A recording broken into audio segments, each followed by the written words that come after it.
Meu nome é Pedro Figueiredo, eu sou guionista e copywriter e o que faz com que a minha vida seja, sobretudo, escrever conteúdos. Conteúdos que depois vão ser utilizados para ficção, para internet, rádio e televisão. E nestas histórias, nestes conteúdos que eu crio, há aqui um fenómeno interessante, que é, há muita coisa, há muita mentira que eu escrevo e que as pessoas acreditam e que aquilo é tomado por realidade por muita gente. E depois há histórias que aconteceram comigo ou com amigos meus, ou histórias que eu conheço, de família, e as pessoas não acreditam. E isto faz-me pensar um bocadinho o que é que então torna uma história credível. Eu queria aqui, se desse aqui para pôr o PowerPoint.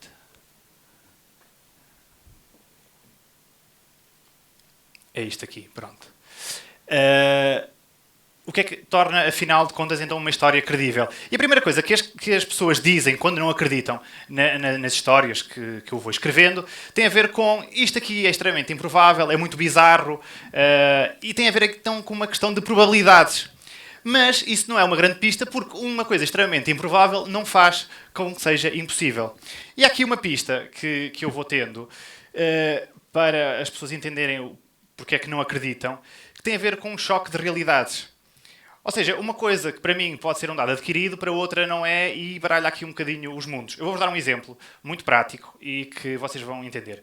Que é, para alguém que tenha o mínimo de coração e compaixão por alguém, não entende que um avô esteja uma infância em toda dos netos a dizer-lhes: olhem, se vocês não se portam bem, eu não vos levo ali ao jardim para vocês verem as outras crianças a comer gelado.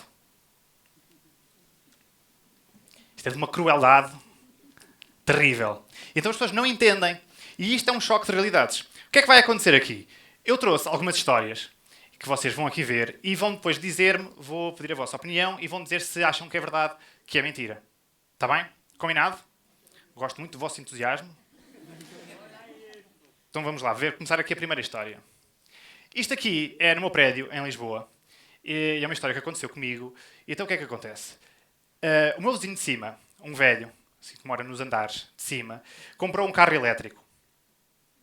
Só que assim, o meu prédio não tem garagem, nem os prédios ali à volta. Então como é que ele faz para carregar o carro todos os dias à noite? Ele estaciona o carro à frente do prédio, quando consegue lugar, e depois vem à varanda e atira cá para baixo uma extensão elétrica para ligar à tomada lá de cima. Só que assim, ele é velho. Né? Velho que é velho é muito poupado. E então, vocês acham que ele foi medir a extensão do prédio, foi medir a altura do prédio, foi ao aqui e comprou uma extensão? Não. O que ele fez foi, reuniu as tomadas todas que tinha lá em casa, as triplas, todas as cordas, tudo que tinha lá, e começou a tirar cá para baixo até chegar ao resto do chão. Aquilo basicamente é assim um bocadinho que sabem os prisioneiros quando fogem da cadeia e dão os nós com as cordas todas, com os lençóis, com as fronhas e não sei o quê. É tipo assim, mas com cabos elétricos. E então esta é a visão da minha varanda, que fica basicamente ali um cabo ou pendurão. E há pessoas que tiveram sorte de calhar com uma ficha tripla à altura da varanda. Ora bem, isto aqui é uma oportunidade, não é? Isto é uma oportunidade de poupança para toda a gente que calha com uma coisa destas ali àquela altura. Pronto. O que eu soube, e como é que eu sei isto? Por reuniões de condomínio, vizinhos que vão falando entre corredores, etc. Está toda a gente a aproveitar aquela eletricidade para ligar os aquecedores, secar o cabelo, ligar os candeeiros, pessoas que já não pagam conta nenhuma, pessoas que colocam para pôr as máquinas de lavar roupa e de lavar louça a trabalhar, e há pessoas também que já meteram estas máquinas nos quartos, que é para estarem mais perto das tomadas aqui da varanda. E acontece o seguinte, às vezes o meu vizinho não consegue lugar à porta, né, que é bastante frequente, então tem que estacionar o carro do outro lado da rua, e então a corda, a ficha tripla, faz uma barriga, né, a atravessar o prédio todo, o que dificulta muito usar estas tomadas.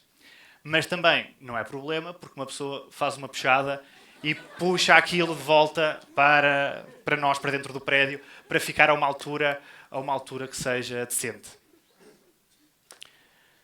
Bom, esta história é verdade ou mentira? É mentira, isto é completamente verdade. Isto é a minha vizinha que eu tenho na varanda e que eu honestamente só uso para carregar as coisas básicas porque me sinto também um bocado mal com o velho. Que ele diz, vejam isto, ele diz que, pronto, consultou lá a marca dos carros e que ele diziam que um carregamento fica à volta de 1 euro. Só que ele diz que fez as contas, ele não entende muito bem, ele não sabe, ele desconfia que alguém está a roubar, mas não confronta, né? E que fez as contas, tomadas derretidas, nova tensão que teve que pedir à EDP, tudo junto, mais a conta da eletricidade está-lhe a sair a cerca de 7, 8 euros. O que ele diz que é um preço um bocado alto para salvar o planeta, mas pronto, cada um faz o que pode. Isto é completamente verdade. A próxima história tem a ver com estes senhores, estes jovens empreendedores, que criaram um produto fascinante, que são estes boxers azuis que protegem as nossas partes baixas da radiação dos telemóveis.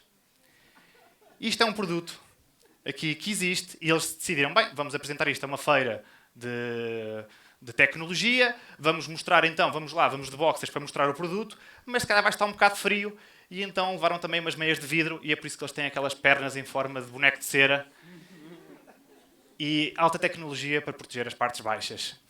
Isto aqui é verdade ou é mentira? Isto é completamente verdade e é um produto que existe, chama-se Spartan, custa $50 cada par de boxers e são coisas que existem. Porque se não queres radiação aqui, não é? Quer dizer, podes pousar um telemóvel numa mesa ou numa mochila, mas enfim. Este bilhete, isto foi deixado no prédio da minha avó e que diz: Senhor carteiro, por favor, não tocar a campainha. Há pessoas doentes a descansar. A janela do terceiro andar está aberta. Atira lá para dentro as cartas, se faz favor. Eu adoro isto porque fico sempre a imaginar o carteiro, né, olhar, a medir a força que é preciso ter, se atira ou se a carta vai voar para o outro lado da rua, ou se coloca pedrinhas dentro do envelope para ter peso, né? Ou dobra uma carta da EDP em forma de avião para atirar. E isto é verdade, é mentira. Isto é completamente mentira, fui eu que fiz este bilhete. E coloquei lá no prédio da minha avó e que a minha avó me perguntou, ela viu isto, ela não sabia que era eu, e disse: Pedro, está lá em baixo um bilhete a dizer que há pessoas muito doentes no terceiro andar. Só que é assim, sou eu que moro no terceiro andar. Será que estão a falar de mim? As vizinhas raios parte. Ela diz: ai, estas vizinhas, odeio-as, odeio. Odeio-te sempre a dizer mal, sempre a dizer mal. Bom. Esta é a história de uma senhora que não entendeu a letra do médico numa receita e acabou a colocar creme para a ereção nos olhos. E estes são os dois produtos. Isto é verdade ou mentira? Isto é completamente verdade e saiu aqui num jornal médico e a senhora confundiu o nome Vitarus com Vitapós, que realmente, de facto, é bastante parecido. E ela disse que mal colocou, os olhos fecharam, incharam muito, ela começou a chorar e que teve que chamar uma ambulância para a irem salvar porque alguma coisa estava de errado. E estava, não era? Esta próxima história, isto é uma carta escrita por uma senhora, isto é um amigo meu que trabalha numa escola, é professor lá, e receberam esta carta, é uma mãe a queixar-se da professora do filho dela que trabalha nesta escola, que é professora dele. Mas aqui, como não dá para ler, vamos analisar esta carta ao detalhe. Boa tarde, Sra. Professora Isabel. Eu sou mãe há 11 anos e nunca vi uma professora tão irresponsável, sem coração e inimiga dos seus próprios alunos. Se há aquelas pessoas que dizem que no trabalho não estão para fazer amigos, bem, mas fazer inimigos, e ainda por cima com crianças de 11 anos, acho um bocado exagerado. E diz ela: no último teste de estudo do meio, o meu filho Roberto teve não satisfaz. E aqui uma pessoa fica logo um bocado indignada, não é? Como é que em pleno século XXI ainda há crianças que se chamam Roberto? Coitada desta criança, não é? Mas continua: se ele não sabe a matéria, é porque alguém não lhe ensinou. Escusava também de dar as respostas todas como erradas. Injusto. Se o meu filho acha que um cão nasce de um ovo, qual é que é o problema? E de facto, qual é que é o problema? Se ele achasse que um cão nasce de um ovo Kinder, aí uma pessoa já devia ficar um bocado preocupada. Agora assim, a ciência ainda hoje não tem resposta para tudo. E às vezes os mamíferos são capazes de feitos surpreendentes. E aqui sentimos que ela sabe qualquer coisa, não é? Sentimos que ela se calhar vai partilhar connosco ciência surpreendente. A minha tia-avó, em 1922, para salvar um gatinho bebé órfão, também lhe deu de mamar. Da própria mama. Caramba! E todos os veterinários diziam para parar com aquilo. Mas a verdade é que o gato salvou-se e viveu durante muitos anos. E até há fotos dele a saltar e a correr. Por favor, questione mais e tenha humildade para abrir a mente. E eu aqui fiquei curioso. Bem, se existem estas fotografias, eu vou à internet procurar. Mas depois fiquei a pensar, caramba, fotografias de 1922, deve ser daquelas fotografias que as pessoas tinham de estar muito quietas, muito paradas, porque aquilo, fotografias que demoravam 5 minutos, e um gato, em princípio, está sempre aos saltos.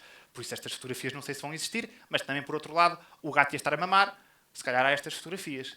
E fui procurar, e não havia. Mas abriu-se um novo mundo, que é esta coisa de dar de mamar a gatos, é uma cena, meu. Isto é um fenómeno. E há muita coisa na internet sobre isto. Aqui temos uma senhora generosa a dar de mamar a um gato, que já nem sequer é bebê, já é um matulão, e o gato todo satisfeito. Mas se acham que esta senhora é generosa, há pessoas ainda mais generosas e que conseguem com 2 gatos, neste caso tigres, a dar de mamar. E aquelas mães que se queixam que os recém-nascidos dão cabo dos mamilos durante a amamentação, esta senhora são 2 tigres. Não há nada a dizer sobre isto. E vocês também podem olhar para estas fotografias e achar, bem, mas isto são casos muito específicos de pessoas que não foram mães e têm muito amor para dar e sentem que têm ali um instinto maternal à flor da pele e querem partilhar e pronto, e gatos foram o que encontraram. Não, totalmente mentira, porque há pessoas que conseguem partilhar. Tem crianças, tem tigres bebés, tem tudo. Animais e crianças. E continua a carta. Se não voltar a corrigir o teste e não der boa nota ao Roberto, vou falar com a televisão. Ou pior, faço um post no Facebook a explicar tudo com muitas partilhas e likes. Cordialmente, Teresa Abreu. E eu gosto aqui da arrogância dela, que acha que vai fazer um post e vai lá ter logo milhares de partilhas e likes. Tipo, basta fazer um post, né? Vai falar com a televisão. Pior é que foi verdade. E esta carta chegou à televisão, rapidamente, e foi a abrir o telejornal e houve ali uma pequena discussão entre dar de mamar a gatos, sim ou não, há micróbios que vão para o gato, depois partilha para a criança, e houve ali uma pequena discussão com esta carta. Quase ali um prós e contras, não é? Esta carta é verdade, é mentira? O que é que vocês acham desta história? Isto é completamente mentira. Esta carta nem sequer é uma carta qualquer que eu tirei da internet, nem sei de onde é que isto é, mas gostava de ter visto isto. No prós e contras, não é? O pai a pronunciar-se, uma criança gatafunhada. Mas não é, gostava. Ter estudado até nesta escola. Bom, a conclusão, eu queria chegar aqui a uma conclusão, que é o seguinte. A realidade, se nós formos a ver, a realidade, na maioria dos casos e da nossa vida, é bastante monótona.